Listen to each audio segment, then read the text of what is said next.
numéro 71. Il y a la puissance dans le sang.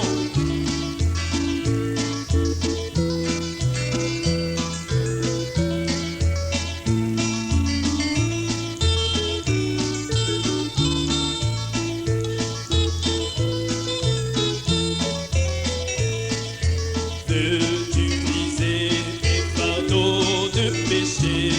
La force est dans le sang, la force est dans le sang. Veux-tu avoir la victoire sur le mal? La force merveilleuse est dans le sang.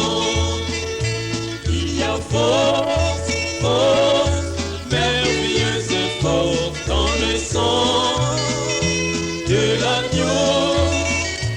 Il y a force, force, merveilleuse force dans le sang précieux de l'agneau.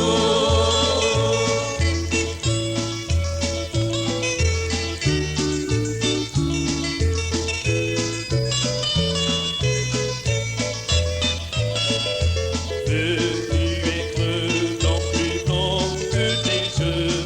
La force est dans le sang, la force est dans le sang. Les souillures du péché y sont lavées. La force merveilleuse est dans le sang. Il y a force, force, merveilleuse force dans le sang de l'agneau. Il y a force, force, merveilleuse force dans le sang précieux de l'agneau.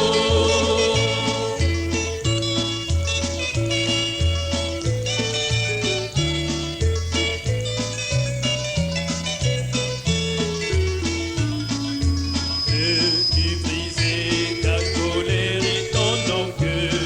La force est dans le sang, la force est dans le sang. Bien que lavé dans le flot du café, la force merveilleuse est dans le sang.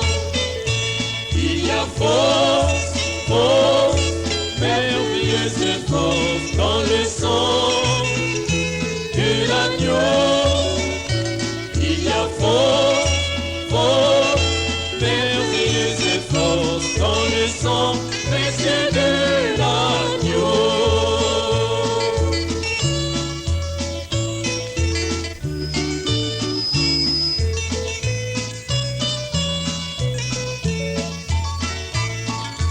Veux-tu rendre service à Jésus-Christ?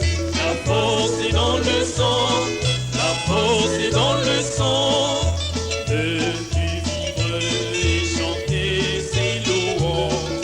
La force merveilleuse est dans le sang. Il y a force, force, merveilleuse force dans le sang de l'agneau. Il y a force, force, merveilleuse force dans le sang précieux de l'agneau. Il y a force, force, merveilleuse force dans le sang de l'agneau. Il y a force, force, merveilleuse force dans le sang précieux de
Bonsoir mes amis. Eh bien, je suis heureux d'être de nouveau ici ce soir. Et la raison pour laquelle j'étais en retard, c'est que oui, comme Frère Neville l'a dit, j'étais en retard. Mais ce qui a causé cela, c'est que l'autre jour à l'église, vous savez, eh bien, je vais simplement essayer d'éviter les appels et tout. Je ne peux pas faire ça. Donc, je viens de quitter l'hôpital, quelques hôpitaux de Louisville, il y a quelques minutes, des urgences. Donc, c'est pour cette raison que je suis arrivé un peu en retard. Je suis arrivé juste à temps pour être ici. Alors, et puis ma femme m'avait, je crois, appelé pour m'en parler. Je crois que Sir Raddle allait être ici ce soir. Et elle aussi, elle était malade. Alors, ça me fait vraiment de la peine d'apprendre ça. Et j'ai quitté mon cousin à Louisville. Je viens de le conduire à Christ. C'est une bonne chose. Et c'était une maladie horrible. C'est la maladie de Hodgkin. Et il pouvait mourir d'un moment à l'autre. Je crois que le Seigneur l'a guéri pendant la nuit. Il en est de même pour le petit-fils de frère Jim Weinsfart, qui est alité là-bas avec la même chose, à l'hôpital des vétérans. Et la maladie de Hodgkin qui se développe autour du cœur et de la cage thoracique. Alors vous savez un peu ce que ça veut dire. Ils ne peuvent rien faire à ce sujet, mais ils savent que leur seul espoir, c'est Dieu. Je devrais vraiment aller à Milltown ce soir. Basti Rogers, vous vous en souvenez, il fréquente notre assemblée. Beaucoup d'entre vous connaissent frère Rogers. Il est dans un état grave. Toute la journée, il a demandé que j'aille le voir. Et la petite Georgie Carter, là-bas, a découvert. Elle a été guérie il y a environ 12 ou 14 ans. Elle était restée couchée sur un lit pendant 9 ans et 8 mois. Elle ne s'était jamais levée de ce lit. Et là-bas, une fois, j'avais prié pour elle quelquefois. Un soir, je suis sorti et j'étais quelque part en train de prier. Et le Seigneur est descendu, une petite lumière qui brillait à travers un buisson de cornouiller. Il a dit, va du côté de chez Carter pour la guérison de Georgie. Elle sera guérie. Vous connaissez tous ce cas, n'est-ce pas? Pendant toutes ces années, elle n'a même pas été alitée, elle n'a même pas eu un mauvais rhume, je suppose, depuis ce jour-là. Et on a découvert qu'elle se meurt maintenant d'un cancer du sein. Et elle a appelé. Elle a entendu dire que j'étais revenu. Ils ont dit qu'elle avait abandonné. Elle s'est levée du lit pour accepter sa guérison. Alors, il faut absolument que je la voie. Demain, c'est ma dernière journée ici. Je dois partir. Et là, il y a des piles d'appels, à peu près comme ça. Alors, on ne sait pas quoi faire. On doit simplement faire de son mieux.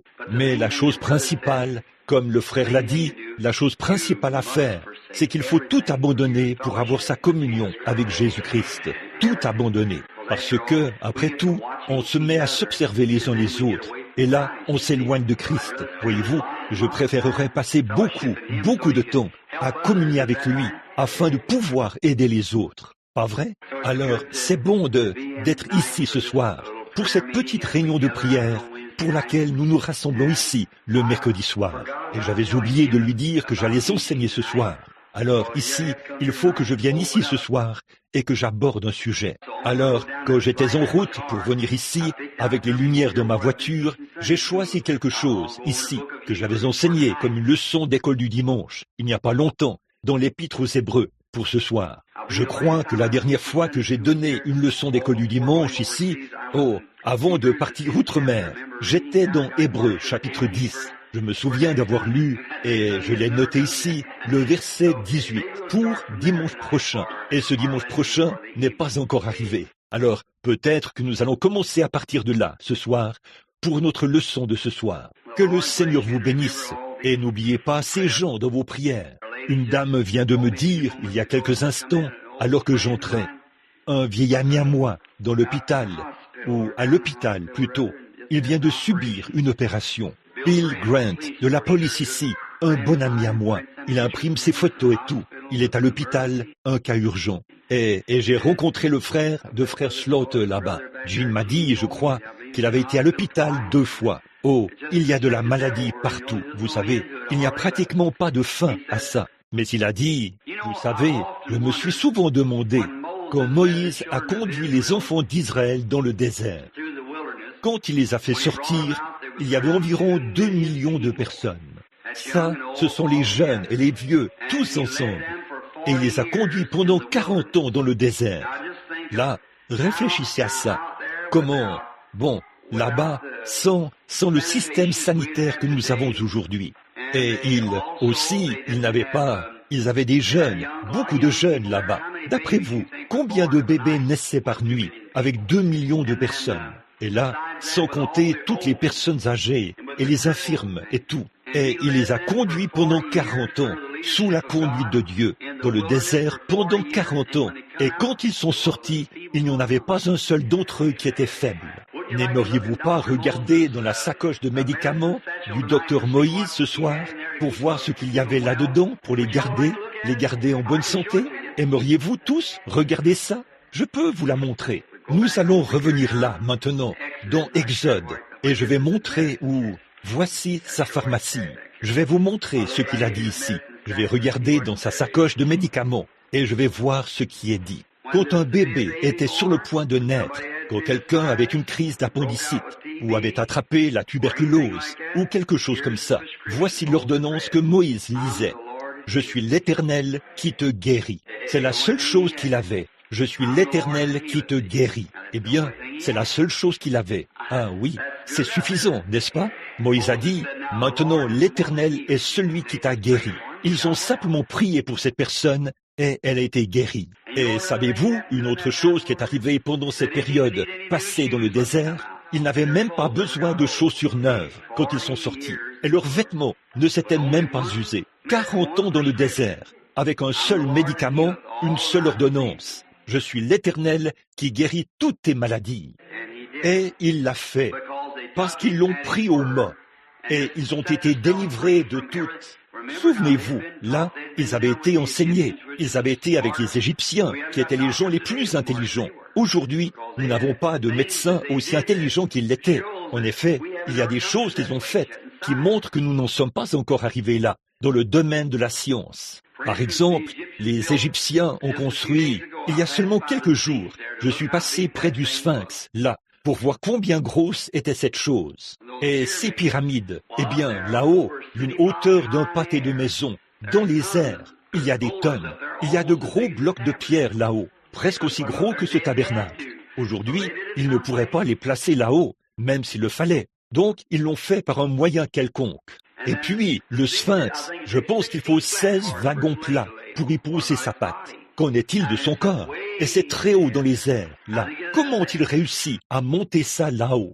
Vous voyez, c'était des gens qui avaient des secrets, une intelligence que nous n'avons pas aujourd'hui. Je pense que nous l'avons, mais nous n'avons pas avancé avec ça, la science nucléaire ou quelque chose comme ça, parce que les puissances électriques ou aucune puissance de ce genre ne pourrait soulever cela. Mais à cette époque-là, ils l'ont construit. Et cette pyramide, la grande pyramide qui se trouve là, géographiquement, elle est placée si parfaitement au centre de la Terre que peu importe la position du Soleil, il n'y a jamais d'ombre portée autour de cela. En ingénierie, nous avons beaucoup de chemin à faire pour rivaliser avec eux. Et de penser que ça fait plus de 5000 ans et ils avaient ça. Donc, à l'intérieur de cela, ils trouvent la Bible, exactement comme cette Bible-ci, écrite là, à l'intérieur, selon leurs mesures et ainsi de suite. On mesure l'Évangile et l'Écriture exactement comme nous l'avons ici. Enoch l'a placé là, des années et des années, avant le déluge antédiluvien. Et là, Dieu a écrit 3 Bibles. Avec Dieu, tout va par 3. Il a écrit 3 Bibles. Il a eu 3 venues de Christ. Il y a 3 dispensations de la grâce. Il y a 3 personnes dans la divinité. 3 manifestations de la seule personne dans la divinité, plutôt. Et toutes ces choses, voyez, maintenant, comme Jésus est venu la première fois, il est venu une fois, n'est-ce pas? Il est venu racheter son épouse. Il vient la deuxième fois pour recevoir son épouse, la prendre, la rencontrer dans les airs. Et il vient la 3e fois avec son épouse, en tant que roi et reine. Voyez? Et alors, il y a aussi les 3 manifestations de Dieu. Dieu s'est manifesté une fois dans la paternité, alors qu'il conduisait les enfants d'Israël. La fois suivante où Dieu s'est manifesté, c'était dans la filiation, le Seigneur Jésus-Christ. La 3e fois où Dieu s'est manifesté, c'est avec nous maintenant, le Saint-Esprit. Vous voyez, 3 manifestations, tout est par 3. Maintenant, abordons notre leçon. Combien aiment lire la Bible? Et simplement, oh, j'aime vraiment cela. Dieu voulant, quand je reviendrai, je vais sortir pour me reposer un peu maintenant, pendant une semaine ou deux. Donc, quand je reviendrai, Dieu voulant, je veux faire des réunions de réveil ici au tabernacle, simplement des réunions de réveil d'enseignement. Et nous allons prendre quelque part dans la Bible et traiter à fond notre... Souvenez-vous, combien de vieux de la vieille, ici, se souviennent de l'époque où nous prenions, par exemple, le livre de l'Exode, et nous prenions cela pendant peut-être des mois et des mois, sans jamais quitter l'Exode. Une fois, je suis entré dans Job, et je n'en suis jamais sorti, en quelque sorte. Vous en souvenez-vous? Une dame m'avait écrit une lettre. Elle disait, « Frère Branham, est-ce qu'un jour vous ferez descendre Job du tas de cendres ?» Je suis resté sur ce sujet-là. Le pauvre Job, assis là-bas sur le tas de cendres. Vous savez, tous ses amis l'avaient abandonné. Il était couvert d'ulcères et tout. J'avais tellement pitié de ce vieil homme que je... Et là, par la suite, le Seigneur l'a béni, parce qu'il avait vécu de son mieux sous l'Holocauste. C'est tout ce qu'il connaissait. Et pour confesser ses péchés, et il est allé chercher ses enfants, et il a offert un sacrifice. Il a dit, il se peut qu'ils aient péché en secret, et ils ne le savent pas. Il était un vrai père, et Dieu lui a rendu tous ses enfants à la fin. Le saviez-vous? Dites, je veux vous demander quelque chose là. Vous rappelez-vous encore comment il lui a redonné ses enfants? Maintenant, souvenez-vous, il lui a donné le double. Au départ, il avait tant de milliers de bœufs. Quand ils ont tous été enlevés, il a doublé le nombre de ses bœufs. Quand les brebis, il a doublé ses brebis. Mais souvenez-vous, il avait, je crois que c'était 7 ou 12, je ne me rappelle plus maintenant le nombre, fils et filles. Mais il avait le même nombre de fils et de filles. Dieu les lui a donnés. Pas vrai? Vous voyez, il a doublé toute sa portion de biens ici sur terre. Bon, mais ses fils et ses filles, ils ont tous été tués, mais il lui a donné le même nombre de fils et de filles. L'avez-vous déjà remarqué? Avez-vous déjà pensé à ça? Vous vous souvenez que nous avons enseigné ça? Voyez? Où étaient ses fils et ses filles? Dans la gloire. Il l'attendait. Voyez? Il les lui a donnés, chacun d'eux. Vous voyez? Pas un seul d'entre eux n'a été perdu. Voyez? Le même nombre de fils et de filles qu'il avait spécifié au départ, il a spécifié le même nombre à la fin. Mais il a doublé sa portion de brebis et de bœufs, et ainsi de suite, comme ça. Mais ses fils et ses filles étaient tous sauvés. Ils attendaient dans la gloire que Job vienne vers eux. Oh là là, ça vaut la peine, n'est-ce pas? Très bien. L'épître aux Hébreux. Paul, à mon avis, Paul qui parle aux Hébreux. Il présente la différence entre la loi et la grâce. Et nous avions, peut-être que nous lirons quelques versets, les premiers versets du chapitre 10. Ensuite, nous allons commencer au verset 19. Je pense que nous voyons un peu.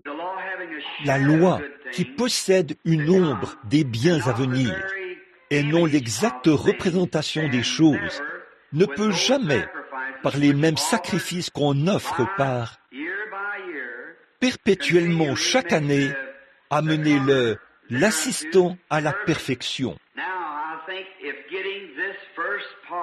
Maintenant, je pense que, pour bien comprendre cette première partie, Paul essaie de leur dire que les anciennes lois étaient une ombre des choses nouvelles à venir. Or, une ombre, c'est quelque chose. Si vous alliez vers le mur, ou de ce côté-ci, à contre-jour, vous constateriez que votre ombre vous précède. Si vous vous dirigiez vers le coucher du soleil, votre ombre serait derrière vous. Maintenant, remarquez, toute la loi qui possède une ombre des choses à venir, vous voyez, ce n'est qu'une ombre. Or, sous l'ancienne dispensation, Paul essaye de dire que le fait qu'ils étaient circoncis, les mâles, dans la chair, c'était un type de la circoncision dans le cœur, du Saint-Esprit de ce jour-ci. Combien ils observaient les commandements à cette époque-là, qui étaient écrits sur des tables de pierre.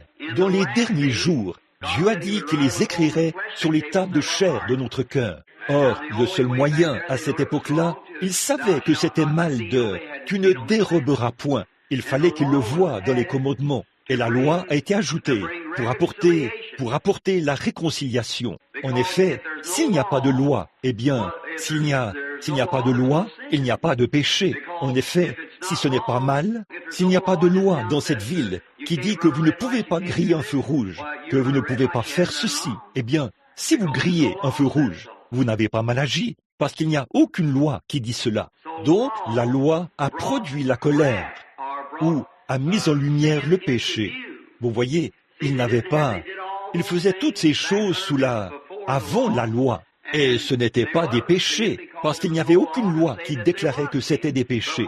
Mais quand la loi est entrée en vigueur, la loi est ajoutée jusqu'à ce que la perfection arrive. Or, l'homme a toujours essayé de trouver quelque chose pour se sauver lui-même. Il fait encore la même chose aujourd'hui. Il n'a pas manqué de le faire.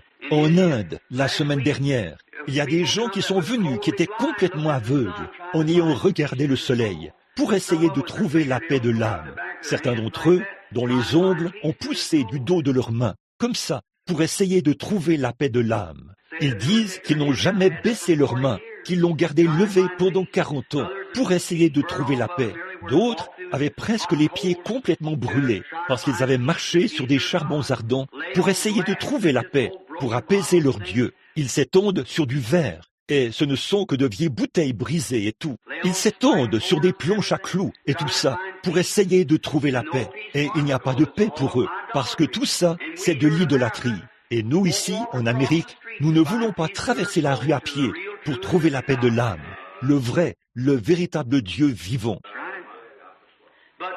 C'est vrai, mais toutes ces choses, ces idées païennes de l'homme, à l'époque où Dieu a envoyé la loi, elle a été ajoutée pour nous montrer que ces choses étaient un péché. Mais là, cette loi ne pouvait pas ôter le péché, elle ne faisait qu'amplifier le péché. Voyez? En effet, s'il n'y a pas de loi qui dit que vous ne pouvez pas faire ceci, eh bien ce n'est pas, si vous commettez ou transgressez cela, vous ne pouvez pas transgresser cela parce qu'il n'y a pas de loi à transgresser. Mais quand la loi entre en vigueur, alors le péché est manifesté. Alors ils disaient, tu ne déroberas point, tu ne commettras point d'adultère, tu ne porteras point de faux témoignages. Toutes ces choses, ils les faisaient avant, mais elles ne pouvaient pas être considérées comme un péché, parce qu'il n'y avait pas de loi contre ça. Mais ensuite, quand la loi est venue, elle a fait prendre conscience à l'homme qu'il ne peut pas dérober, qu'il ne peut pas mentir et qu'il commettre d'adultère. Et tous les commandements ne font qu'amplifier, mais cette loi n'a quand même pas ôté le péché. Cela a seulement amené l'homme à reconnaître que c'était un péché. Ensuite, quand Christ est venu pour ôter le péché. Voyez? Or, la seule chose que la loi faisait, c'est qu'il savait qu'un substitut innocent devait mourir pour le coupable. Cette loi a commencé là-bas, dans le jardin d'Éden. Et puis, là, ils offraient une brebis ou un taureau ou quelque chose. Ils le tuaient, ils jetaient le sang sur l'autel, et ainsi de suite, parce que c'était la couverture ou l'offrande d'un substitut. Mais ça ne pouvait jamais ôter le péché, parce qu'il n'y a pas assez de force dans la vie d'un animal pour faire l'expiation d'une vie humaine, parce que la vie humaine est supérieure à la vie animale. Maintenant, nous voici assis ici ce soir. Nous sommes probablement des Allemands, des Irlandais, et ainsi de suite. Quelques gens de couleur. Peu importe s'ils sont noirs, blancs, jaunes, ou quelle que soit leur couleur, chacun de nous est venu d'une seule personne. Voyez, c'est prouvé par la science que vous pouvez aller au fin fond de l'Afrique et y trouver l'homme le plus noir qu'on puisse trouver. Et si vous étiez malade, il pourrait vous donner une transfusion sanguine. Votre sang est exactement comme le sien. Ou vous pourriez aller en Chine, chercher l'homme le plus jaune qu'il y ait en Chine, et il pourrait vous donner une transfusion sanguine. Voyez? Ou l'homme le plus brun qu'il y ait en Inde pourrait vous donner une transfusion sanguine. Dieu, par un seul sang, a fait toutes les nations, tous les peuples. Mais il n'y a pas de comparaison possible entre un seul animal au monde et le sang humain.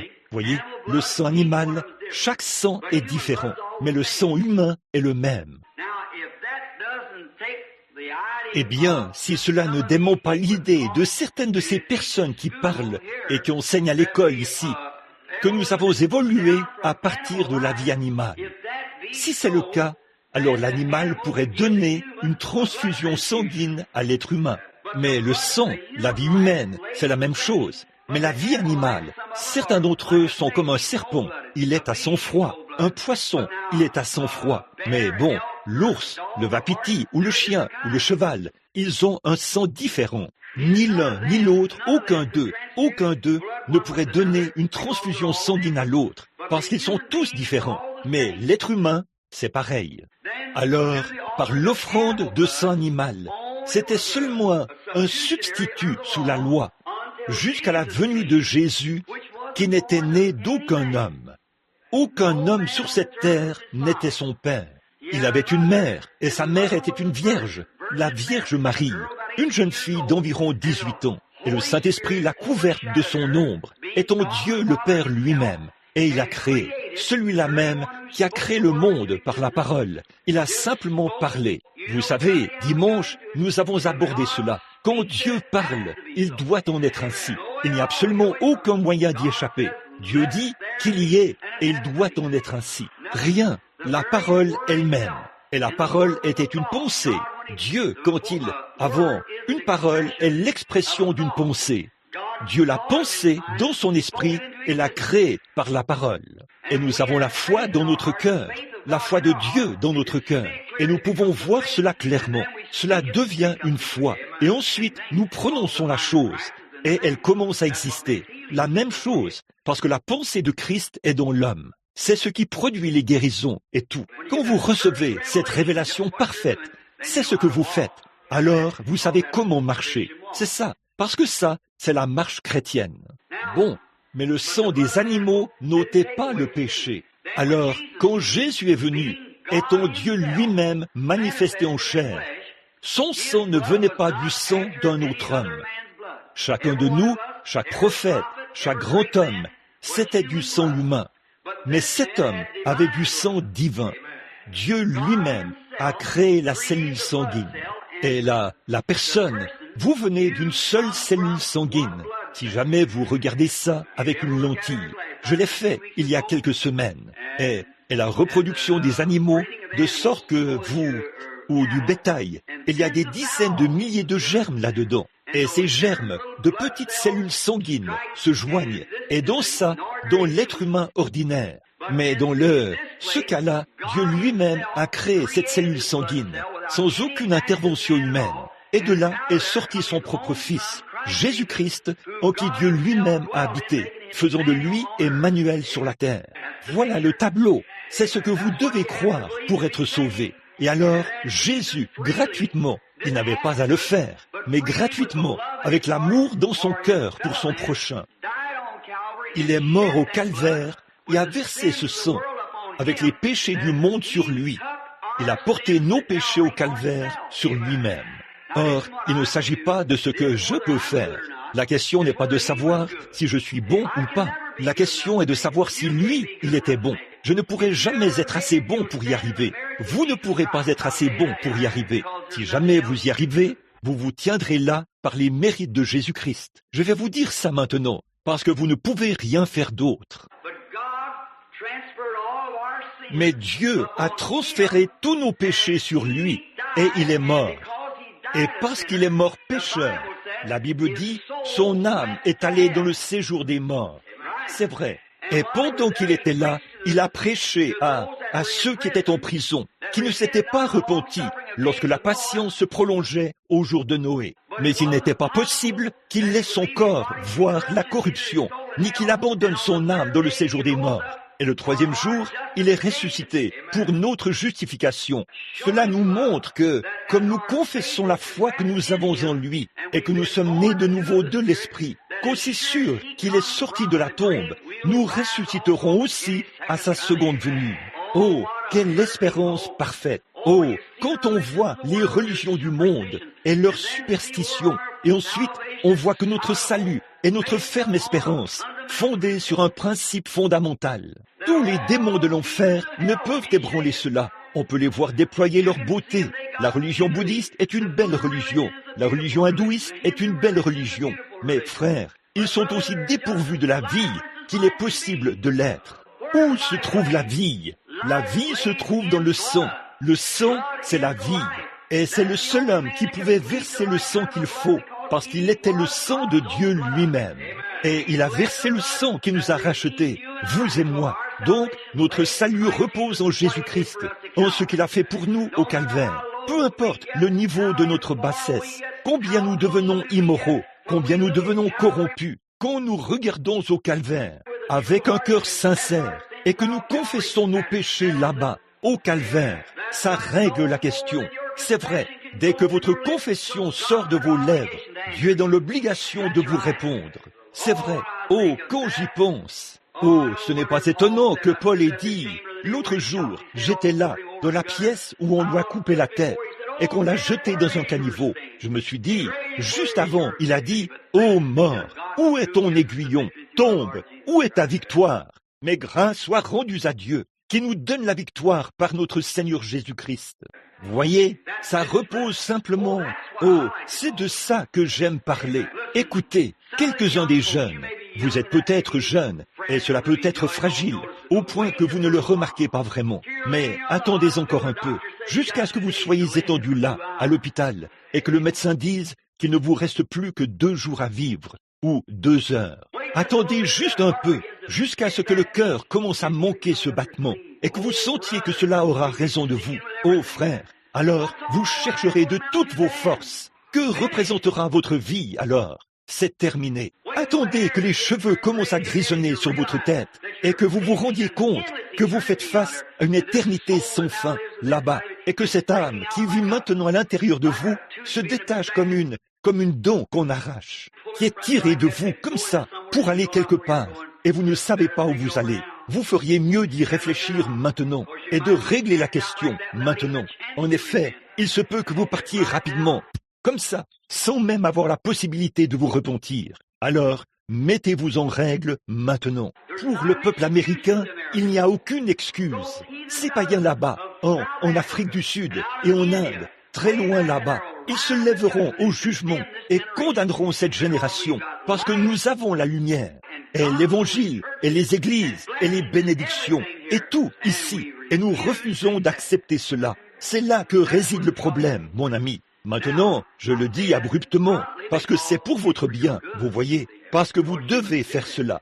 Maintenant, la loi qui possède une ombre. Oh, quand je pense à ça, la loi qui possède une ombre des biens à venir. Regardez ce que la loi a offert. Prenez le chapitre suivant, le chapitre 11 d'Hébreux. Regardez ce que Daniel a fait sous la loi. Regardez ce qu'Enoch a fait sous la loi. Regardez ce que Moïse a fait sous la loi. Alors, s'il ne vivait que dans l'ombre de l'expiation, qu'est-ce que l'Église chrétienne devrait faire aujourd'hui avec la réalité de la résurrection du Seigneur Jésus-Christ? Où sommes-nous ce soir, mes amis? Je vous le dis, cela devrait amener chaque chrétien à resserrer son armure. Là, le livre dit, revêtez-vous de l'armure complète de Dieu. Assurez-vous d'apporter la cuirasse, le casque, le bouclier et toutes ces choses. Paul a comparé cela à un soldat qui part au combat et quand l'ennemi arrive avec ses ruses, levez votre bouclier et allez à sa rencontre. Maintenant, si la loi a pu produire cela, qu'est-ce que la réalité du sang de Jésus-Christ devrait produire? Quand une lettre morte fait ça, qu'est-ce que la force de la résurrection, la puissance et l'esprit du Seigneur Jésus-Christ devraient produire? Maintenant, nous devrions venir à l'Église avec le plus grand respect. Nous devrions entrer dans l'Église comme de vrais saints de Dieu. Nous devrions avancer, prendre notre position et garder notre pensée fixée sur Christ. Nous devrions abandonner tout ce qui est du monde, comme ça. Et si vous êtes vraiment né de nouveau, ceci peut être un peu tranchant là, mais vous savez qu'ici, c'est la maison de correction. Si vous êtes vraiment né de l'Esprit de Dieu, c'est là que se trouve votre cœur. De toute façon, c'est ce que vos pensées sont ancrées là-bas. Voyez, si jamais vous êtes, Jésus a dit, celui qui écoute mes paroles et qui croit à celui qui m'a envoyé a la vie éternelle. Celui qui écoute mes paroles et qui croit. Bon, si vous croyez correctement, si vous le confessez simplement du bout des lèvres, ça ne sert pas à grand-chose. Mais dans votre cœur, si vous croyez que Jésus est le Fils de Dieu, vous ne pouvez pas vivre la même vie que vous avez vécue auparavant. Vous ne le pouvez pas si jamais vous voyez réellement le calvaire. Mais si vous ne faites qu'avancer au hasard, vous ne vous faites que des illusions, c'est tout. Mais quand vous voyez vraiment ce que Jésus était, oh là là, comme j'aimerais prêcher la divinité. la divinité suprême de Jésus-Christ. Si jamais vous pouviez prendre conscience de qui il était et de ce qu'il a fait pour vous, hommes et femmes, vos cœurs se fondraient au-dedans de vous et vous seriez prêts à vous débarrasser des saletés afin de vivre pour lui. Oh, comme c'est merveilleux! Et quelle personne il était! Si vous prenez conscience que Dieu lui-même s'abaisse, qu'il se dévoile, qu'il descend jusqu'à ce qu'il puisse entrer dans votre cœur, quand Dieu le Père, sous la forme d'une grande nuée, s'est placé au-dessus des enfants d'Israël, et quand il s'est installé sur la montagne ce matin-là pour écrire la loi, eh bien, même si un animal touchait la montagne, il devait être percé d'un dard. Ce n'est que par la sanctification qu'il a fait monter Moïse. Il a placé Aaron tout en bas, au bas de la colline, pour surveiller et monter la garde, afin que rien... Et quand cette colonne de feu s'est posée sur cette montagne, les éclairs ont surgi et le tonnerre a grondé. L'obscurité s'est installée. Quand Jéhovah Dieu, le Créateur de toute l'éternité, s'est installé au sommet d'une montagne qu'il avait créée lui-même. L'épaisseur des nuages, les éclairs qui surgissent, la terre qui tremble, au point que ces Israélites qui étaient là-bas dans le camp, avec un sacrifice sanglant autour d'eux, ont dit que Moïse parle et non Dieu, de peur que nous ne mourions. Pensez-y, ce même grand être tout-puissant s'est humilié et s'est dévoilé. Et il est entré dans un corps de chair que n'importe quel homme pouvait toucher avec ses mains. Qu'est-ce qu'il fait? Il revendique son chemin, essayant d'entrer dans l'homme. Puis, après, il est allé offrir son propre sang, alors qu'aucun autre sang ne pouvait faire l'affaire. Ce n'est pas étonnant qu'il ait été le prix inestimable venant du ciel. Ce n'est pas étonnant qu'il ait été le roi de tous les rois, quand il s'est voir dévoilé, qu'il est descendu et qu'il s'est soumis aux mains de l'homme pécheur pour être battu, qu'on crache sur lui, qu'il soit meurtri, pendu à la croix et meurt. Quand il se tenait là, quelqu'un a dit, quand il a dit, je pourrais appeler mon Père, et il m'enverrait 10 légions d'anges, mais mon royaume n'est pas de ce monde. Et là, ces foules ont dit, qu'il soit mis à mort, qu'il soit mis à mort. Pourquoi ne s'est-il pas retourné pour dire que vous soyez mis à mort? Voici la raison pour laquelle il ne pouvait pas le faire, mes amis. Regardez ça, c'étaient ses propres enfants. De penser que les enfants d'un homme réclament le sang de leur papa. Si mes enfants criaient pour avoir mon sang, je ne pourrais dire que « prenez-moi ». S'il refusait de le faire, il perdait son enfant, sa création même, ces êtres humains, et c'était eux qui réclamaient son sang. Pouvez-vous imaginer les enfants qui réclament le sang de leur père? C'est pour ça qu'ils ne pouvaient pas dire non. S'il avait dit non, ils étaient perdus. Je mourrais volontiers pour mes enfants, et n'importe quel autre père le ferait. Regardez ce qu'il était, ses propres enfants qui réclamaient son sang. Et la justice de la loi exigeait le sang, et le sang des brebis ne pourrait pas le faire. Le sang des boucs ne pourrait pas le faire. Le sang du bétail ne pourrait pas le faire. Mais il fallait que le sang de Dieu lui-même le fasse. Et Dieu a été fait chair. Il a vécu ici sur terre. Cette grande personne qui faisait retentir son tonnerre au sommet du mont Sinaï était ici en chair à ce moment-là. Ensuite, il a purifié le chemin pour qu'il puisse venir vivre dans votre cœur. Et maintenant, ce même esprit qui a fait retentir son tonnerre sur le mont Sinaï vit dans le cœur humain. Comme c'est merveilleux. Oh, ça devrait faire tressaillir chaque cœur, rien que d'y penser. Maintenant, pour aller rapidement, Paul continuait au verset 5 et 6 ici. Nous essayons de nous rendre au verset 19. Alors nous pouvons nous dépêcher. Les versets 5 et 6 et ainsi de suite. Il parlait de la façon dont les lois préfiguraient, que dans l'Ancien Testament, nous avons vu ça l'autre jour. Oh, il y a quelques mois, c'était à l'école du dimanche. L'homme est sous l'emprise du péché. Disons qu'il avait commis adultère, ou qu'il avait volé, ou qu'il avait violé le sabbat, ou un autre commandement. Alors, il devait prendre un agneau. Il devait amener cet agneau chez les anciens. Et eux, ils devaient examiner cet agneau. L'agneau devait être irréprochable. Il devait être sans défaut. Regardez la signification ici. L'agneau devait être irréprochable pour une personne qui n'était pas sans reproche. Amen. J'espère que vous le voyez. Oh là là, je me souviens d'une petite histoire. Je ne sais pas si je vous l'ai déjà raconté ou pas. Ce n'est qu'une petite histoire inventée, comme ça. Là, sous la loi, si la vieille maman cheval avait un petit poulain et qu'il était un mulet, vous savez, et que ses oreilles étaient rabattues, et ses genoux cagneux, et oh, il louchait, quel horrible mulet à voir. Eh bien, ce mulet, s'il pouvait se regarder, il dirait, oh là là, quand le maître viendra, il me tuera, parce que il ne me nourrira pas. Je ne suis pas digne de vivre. Regarde-moi, quel horrible gâchis je suis. Mais si la mère pouvait répondre au petit, elle dirait, un instant, mon chéri, tu peux vivre, parce que tu es mon premier, et tu as un droit d'aînesse. Là, quand le maître viendra, et qu'il te verra dans cet état, il devra retourner chercher un agneau sans défaut, et le tuer, pour que ce mulet qui a l'air infirme puisse vivre. Vous voyez, le sacrificateur n'a jamais vu le mulet, il a vu l'agneau. La question n'était pas de savoir si le mulet était parfait, il fallait que ce soit un agneau parfait. Oh, j'espère que vous le voyez. La question n'est pas de savoir si vous êtes assez bon pour être un chrétien ou pas. La question, c'est de savoir si lui, il était assez bon. Si Dieu l'a accepté et que son sang fait l'expiation, Dieu ne vous voit pas, il voit l'agneau. Oh là là! Alors, ce petit mulet pouvait dresser sa queue en l'air, s'ébrouer, sauter, courir dans le champ, passer de bons moments. Il vivra. Mais l'un qui est parfait devait mourir pour l'imparfait. C'était moi, William Branham. Je ne vaux rien. Je ne suis pas digne de vivre. Je suis digne d'aller en enfer.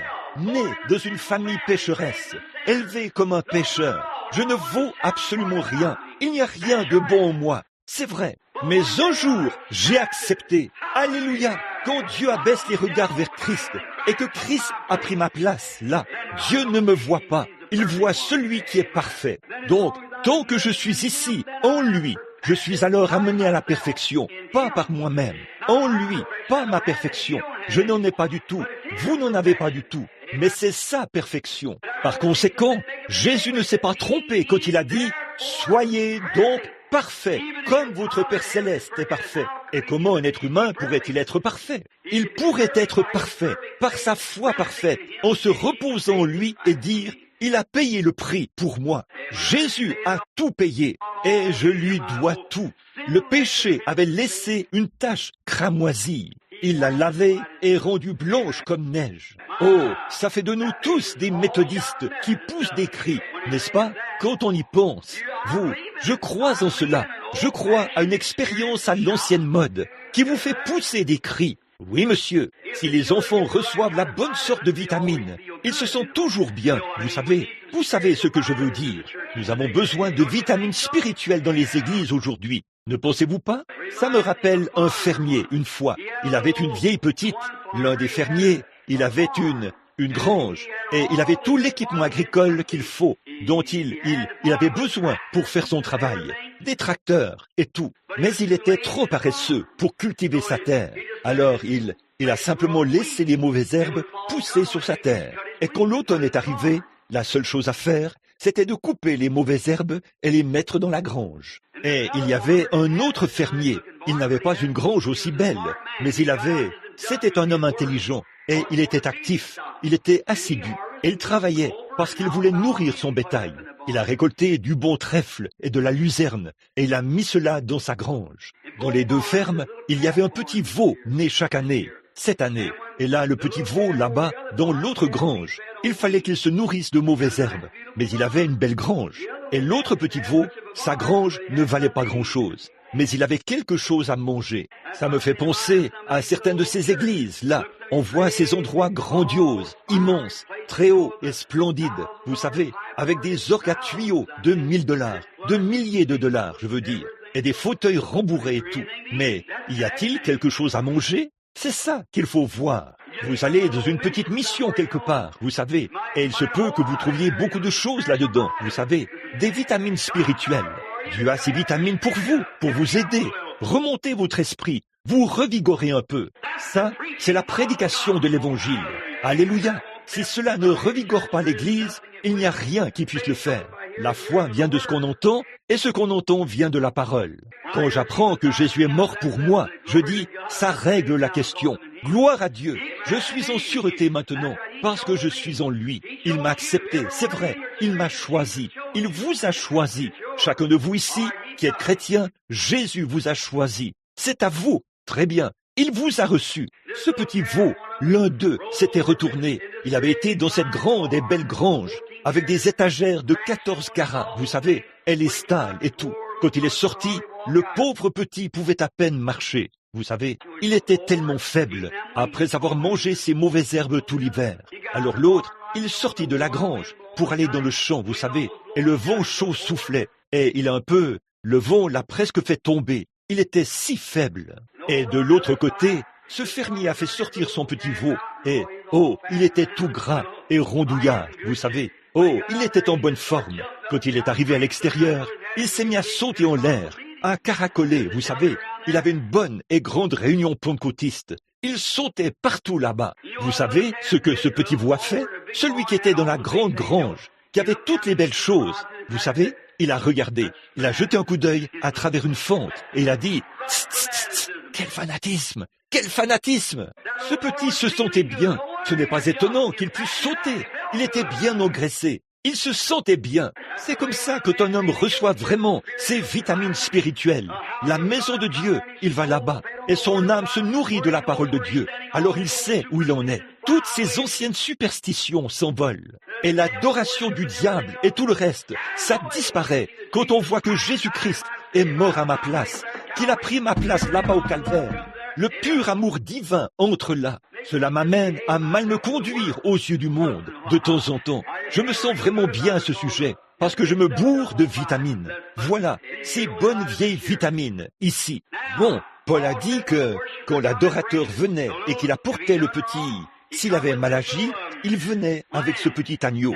Là, le souverain sacrificateur l'examinait, le sacrificateur le faisait, et il voyait que l'agneau n'avait pas de défaut. Il l'examinait pour voir s'il convenait. Et si c'était le cas, alors il déposait le petit agneau sur l'autel. Et voici venir l'homme qui avait mal agi. Il disait, « Eh bien, j'ai dérobé. Et je sais maintenant que je suis assujetti à la mort, parce que j'ai mal agi. Dieu ne voudrait pas que je dérobe. Son commandement dit de ne pas le faire. Maintenant, je vais poser mes mains sur ce petit agneau. Et les commandements de Dieu disent ici, « Tu ne déroberas point. » Et j'ai dérobé. Alors je sais que je suis assujetti à la mort. Quelque chose doit prendre la responsabilité de mon péché, parce que j'ai dérobé. Et Dieu a dit que le jour où j'en mangerai, ce jour-là, je mourrai. Donc, j'ai dérobé. Et Dieu a dit, si tu dérobes, tu dois mourir pour ça. Alors, il a exigé que, si je ne voulais pas mourir, je devais apporter l'agneau. Alors, je dépose l'agneau ici, et je mets mes mains sur la tête de ce petit animal. Et il bêle, et tout ça. Et je dis, Seigneur Dieu, je regrette d'avoir dérobé. Je confesse et je te promets que je ne déroberai plus. Si tu m'acceptes maintenant, et pour mon sacrifice et pour ma mort, ce petit agneau mourra à ma place. Ensuite, il prenait une grosse faucille et la mettait sous sa petite gorge, et il la coupait comme ça. Il le tenait comme ceci, et le petit animal bêlait et bêlait. La laine s'élevait en l'air, couverte de sang, comme ça. Et sa pauvre petite bouche, il bêlait, bêlait, bêlait. Et voilà que tout son sang coulait, et il courbait sa petite tête. C'était fini. Ensuite, l'homme s'est inscrit ici sur un registre qui est placé sur le côté de l'arche, comme ceci, que cet homme a fait une confession. S'il le fait une deuxième fois en un an, il devra mourir quand même. Il devra mourir avec l'agneau. Or ça, c'était l'Ancien Testament. Il repartait de là. Dès qu'il faisait sa confession, il repartait. Et peut-être qu'il avait commis adultère. Peut-être qu'il avait fait quelque chose de mal. Beaucoup plus. Quand il repartait de là, peut-être qu'il avait tué un homme. Quand il repartait, de toute façon, il repartait avec la même chose dans son cœur. Ce qu'il avait quand il était arrivé. Il n'y avait aucun changement en lui. Il avait seulement, par la loi, la lettre de la loi, satisfait à l'exigence. Or, ça ne pouvait pas faire, ne pouvait pas changer son cœur. Tout ce qu'il savait, c'est que c'était mal, parce qu'il l'avait lu dans la loi, et l'agneau était mort à sa place. Alors quand Jésus est venu, vous voyez, le sang de Christ, voyez, quel genre de sang était celui qui coulait? Le sang d'un animal, la vie animale. Pour une vie humaine, elle ne peut tout simplement pas ôter le péché. C'est impossible. Alors, quand Jésus est venu, ce n'était pas seulement la vie humaine, mais c'était la vie même de Dieu lui-même. c'est ce qui était dans son sang. Eh bien, nous voyons que nous agissons mal. Oh, j'ai mal agi, j'ai péché, j'ai mené une mauvaise vie, j'ai mal agi. Maintenant, je viens à l'autel. Par la foi, je vois le sacrifice. Je pose mes mains sur la tête de Jésus. Je dis, Dieu bien-aimé, je sais que je suis un pécheur, et le salaire du péché, c'est la mort. Et si j'agis mal, je dois mourir. Et si je meurs, si je ne peux pas entrer dans ta présence, je serai puni, en proie au tourment pour toujours. Donc, j'ai tort, Père, et je veux être en règle. Je ne veux pas mourir comme ça. Alors, je pose mes mains sur sa tête, et sa vie a été ôtée pour ma vie. Mais ce qu'il y a, c'est que quand je repars de l'autel, je repars avec un cœur changé. Voyez, le premier homme repartait sous la loi, sous le sang d'un animal. Ça ne pouvait pas changer son cœur, car il n'y a pas de comparaison possible entre une vie animale et une vie humaine. L'animal ne peut pas donner du sang à l'homme. Voyez, l'animal ne peut pas le faire, parce que sa vie est une vie différente. Et un animal a une vie, mais pas une âme. Un animal est un être vivant, mais pas une âme. Mais Dieu a mis une âme dans l'homme. Et donc, mon âme, l'âme, qu'est-ce que c'est? La nature de l'esprit. Et quand l'âme de Christ a été abandonnée, pas abandonnée dans le séjour des morts, mais a été enlevée par le sang, par son sang versé, quand Dieu l'a emmené au calvaire, ça a mêlé son sang là-bas sur la croix. Et quand il s'est tenu là, tournant la tête d'un côté et de l'autre, la couronne autour de sa tête, comme ceci, avec des épines, le sang qui coule sur son visage, qui ruisselle sur ses boucles, sur ses épaules. Il crie dans des langues inconnues, « Mon Dieu, pourquoi m'as-tu abandonné? Voilà l'agneau, c'est lui, c'est l'être innocent qui est mort, pour que moi, l'indigne, ma vie soit rectifiée, afin que je puisse avoir droit à la vie. C'est l'indigne, indigne. Vous êtes l'indigne pour qui cet agneau est mort. Maintenant, vous vous avancez ici et vous posez vos mains sur lui. Vous voyez, vous faites votre confession et Dieu vous répond par le Saint-Esprit pour confirmer qu'il vous a reçu par un seul sacrifice. Voilà, c'est ça. Par un seul sacrifice. Il a amené à la perfection pour toujours. Voilà, car l'adorateur venait chaque année. C'était un perpétuel, presque chaque année, il revenait, et il fallait venir l'année suivante, ayant le même désir dans son cœur. Mais quand il a fait un sacrifice par lui-même, chaque péché, tout désir du péché et tout le reste a été ôté du cœur de l'homme. Et il se tient là, rendu parfait aux yeux de Dieu, non pas par ce qu'il a fait, mais par ce que Jésus a fait pour lui. Et il a accepté le sacrifice du Seigneur Jésus-Christ. Oh, que de choses merveilleuses, mon ami. Maintenant, le verset 19. Il nous reste environ 20 minutes. Consacrons tout ce temps dans les Écritures maintenant. Bon, le verset 19. Ainsi, frères, nous avons la liberté d'entrer dans le lieu très saint grâce au sang du sacrifice de Jésus. Écoutez, voici, entrez maintenant dans le lieu très saint. Il y a un lieu saint, puis le lieu très saint. C'était appelé le Saint des Saints. Le souverain sacrificateur y entrait une fois par an. Et quand il le faisait, la première chose qu'il devait faire, c'était d'être lui-même aspergé. L'arche était là, derrière le rideau. Et le souverain sacrificateur devait être oint du parfum de la rose de Saron. Aucun autre parfum ne ferait l'affaire. Savez-vous que Jésus était appelé la rose de Saron? Une rose, qu'est-ce que c'est? D'où vient le parfum? De la rose. D'où? Jésus était appelé le lys de la vallée, pas vrai? Est-ce que quelqu'un sait d'où vient l'opium? D'un lys. L'opium provient du lys. Et à quoi sert l'opium? L'opium soulage la douleur. Quand les gens sont malades et qu'ils souffrent tellement qu'ils perdent la tête, qu'ils deviennent fous, alors on leur fait une piqûre d'opium et c'est réglé. Ils se calment. Ça, c'est dans le naturel. Jésus, dans le spirituel, est le lys de la vallée. Et quand vous en arrivez au point où vous ne pouvez plus vous supporter et que la vie ne signifie rien pour vous, Dieu a une piqûre d'opium pour vous, tirée du lys de la vallée, qui soulage tous vos problèmes. Ils sont tous partis. Vous n'avez pas besoin de vous enivrer en buvant du whisky pour soulager vos problèmes. Ils reviendraient tout de suite. Mais venez boire une gorgée d'opium du lys de la vallée, et ils sont finis pour toujours. Advienne que pourra, si vous vivez, si vous mourrez, si vous êtes ceci ou cela ou autre chose, rien ne vous sépare de l'amour de Dieu qui est en Jésus-Christ. On ne promet pas aux chrétiens une vie facile, mais on leur promet la grâce suffisante pour chacun de leurs besoins. Amen. Dites donc, je crois que je me sens religieux en ce moment. Pensez-y. Oui, monsieur. En effet, quand je suis là et que je me pose des questions, que je regarde ici et que je vois ceci qui se passe, cela qui se passe, mais je me dis, un instant, oh là là, voyez, voilà le lys de la vallée. Maintenant, l'odeur, qu'est-ce qu'elle fait? Une odeur, les femmes se mettent du parfum pour être agréables. Et parfois, les hommes se mettent une lotion après rasage, comme ça, afin que les odeurs nauséabondes vous quittent.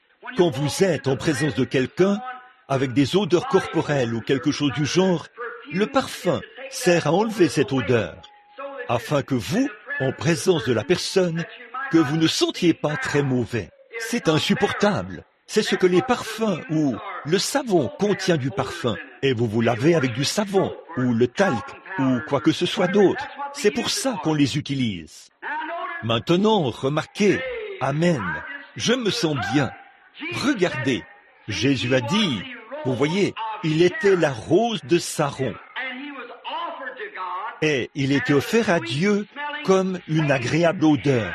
Et ceci, et alors, quand nous devenons insupportables devant Dieu, et si, pardonnez-moi cette expression, si puants, vous voyez que nos péchés et tout sont si graves et si répugnants, alors nous venons au calvaire, et ou un lys ou n'importe quelle fleur, avant qu'un parfum puisse être fabriqué.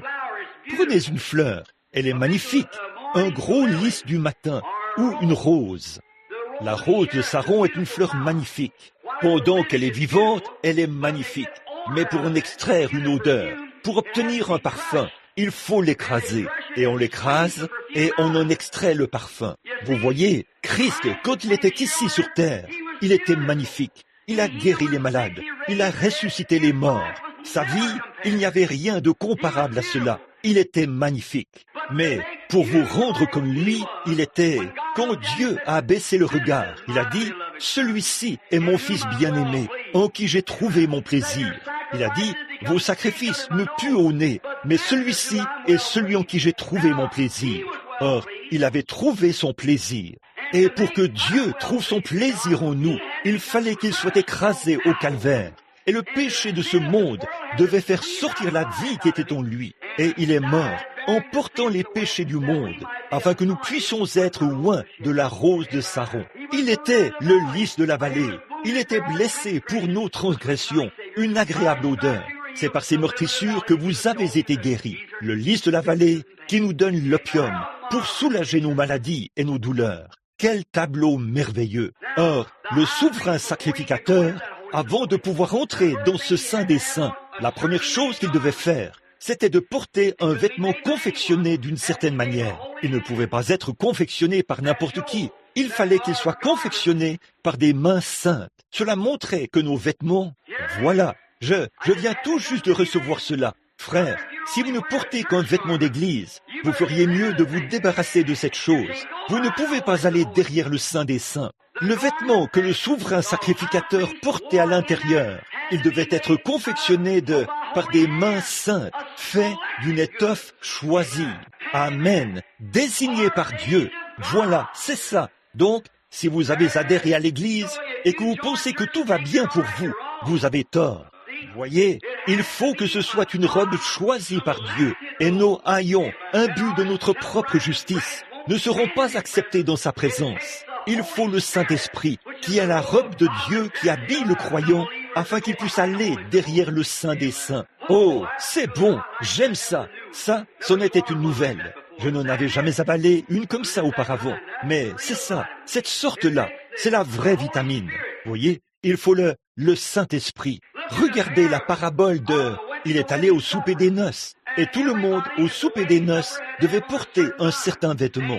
Et là, il a rencontré un homme qui ne portait pas ce vêtement-là. Et il a dit, « Mon ami, qu'est-ce que tu fais ici? Comment es-tu entré ?» Bon, vous voyez, si vous connaissez la parabole, en Orient, là-bas, dans les pays orientaux, quand ils font un mariage, encore aujourd'hui, l'époux doit inviter tous ceux qu'il veut inviter. Et Dieu peut, nul ne peut venir à Dieu ou venir à Christ si Dieu ne l'appelle premièrement. Vous voyez, c'est l'élection de Dieu. Maintenant, soyez bien attentifs. Et puis, l'époux, s'il a donné l'invitation, il doit fournir les robes. Et aucun homme, car il invite des pauvres, il invite des riches, mais pour que chaque homme ait la même apparence, il doit porter le même genre de robe. Le pauvre, que le riche porte. Vous saisissez? Or, quand Dieu donne le Saint-Esprit à un homme pauvre, c'est le même Saint-Esprit qu'il donne à l'homme riche. Vous voyez, ils doivent tous être pareils, afin que lorsqu'ils entrent dans la présence de Dieu, personne ne puisse dire « je suis mieux habillé ». Parce que c'est le même sang, la même grâce, le même Saint-Esprit qui vous fait agir de la même manière. Le riche et le pauvre doivent être pareils. Voilà, c'est exactement la parabole. Remarquez. Et puis, quand ils arrivaient avec leur invitation, les robes étaient distribuées à la porte. L'homme se tenait là, il montrait son invitation, qu'il était arrivé, et il la présentait. C'est ce qu'ils font en Inde, en ce moment. Donc, ils entrent pour participer au mariage. Le portier se tient là, à la porte, l'homme de maison, et vous donnez votre invitation. Oui, monsieur. Il tend la main, prend une robe, juste une robe, et la met sur lui. Il entre. Cela montre qu'il était officiellement invité, qu'il était officiellement accepté, et que maintenant, il est un membre. Amen. Voilà. Maintenant, Dieu le Père, le Saint-Esprit, vient vers vous et vous donne une invitation au souper des noces. Voyez? Eh bien, c'est alors à l'époux de fournir les robes. Et il l'a fait par sa propre vie, en donnant le Saint-Esprit. Et vous venez à la porte, Amen, avec votre invitation. Jésus a dit, « Je suis la porte de la bergerie ». Et quand vous entrez par le nom de Jésus, vous recevez le baptême du Saint-Esprit. Pas vrai? Vous recevez le Saint-Esprit, puis vous entrez, et vous devenez un membre de la famille de Dieu. Un membre. Vous dites, un membre? Certainement. Vais-je devenir un serviteur? Non, vous ne le serez pas. Vous devenez un membre. Vous n'êtes pas des serviteurs. Vous êtes des fils et des filles. Nous sommes maintenant des fils et des filles de Dieu. Un membre de la famille de Dieu. Oh là là là là. Je vis peut-être dans une cabane, mais j'ai du sang royal. Voilà, un membre de la famille de Dieu. C'est l'Écriture. C'est ce que dit l'Écriture. Quel amour le Père nous a témoigné, vous voyez, pour que nous soyons appelés fils de Dieu. Oh là là, nous voilà les membres. Eh bien, le souverain sacrificateur qui était oint, en entrant, il devait prendre le sang d'un animal avec lui. Sinon, il mourrait. Et une autre chose au sujet de son vêtement. Saviez-vous qu'au bord de ce vêtement, avez-vous déjà su ce qu'il y avait au bord du vêtement? Il avait quelque chose au bord du vêtement. Et c'était de petites choses qui pendaient au bord de la bordure de son vêtement. Et c'était une grenade et une clochette. Et une grenade et une clochette. Et il devait marcher d'une certaine manière quand il entrait. Il ne pouvait pas faire ses pas n'importe comment. Il devait marcher d'une certaine manière. En effet, chaque fois qu'il faisait un pas, ses clochettes devaient jouer en se cognant sur les grenades. Saint, Saint, Saint est l'Éternel. Alors le Seigneur l'entendait s'approcher. Amen. Alléluia. Voilà, Dieu vous entend si vous entrez par la voie pourvue par Dieu quand vous vous approchez, car vous entrez en criant de tout votre cœur. Saint, Saint, Saint est le Seigneur Dieu Tout-Puissant. Là vous entrez quand vous venez en cherchant le Saint-Esprit. Voyez, Saint, Saint, Saint est le Seigneur Dieu Tout-Puissant. Et là, l'assemblée, le seul moyen pour eux de savoir. Or, si on entrait là sans être habillé exactement de cette manière, l'homme mourrait à la porte. Il n'allait plus jamais ressortir. Il mourrait à l'intérieur s'il n'y entrait pas habillé et oint pour y entrer.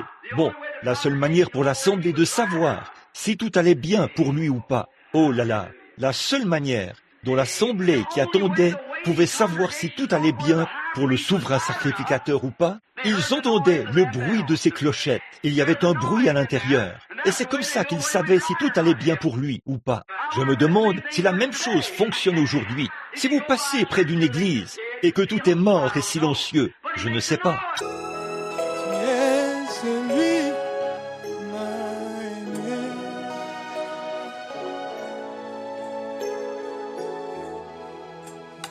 Celui qui m'a choisi.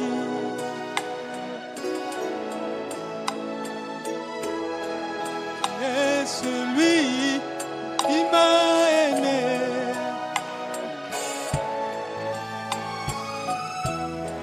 Laisse-moi, Seigneur, t'aimer aussi.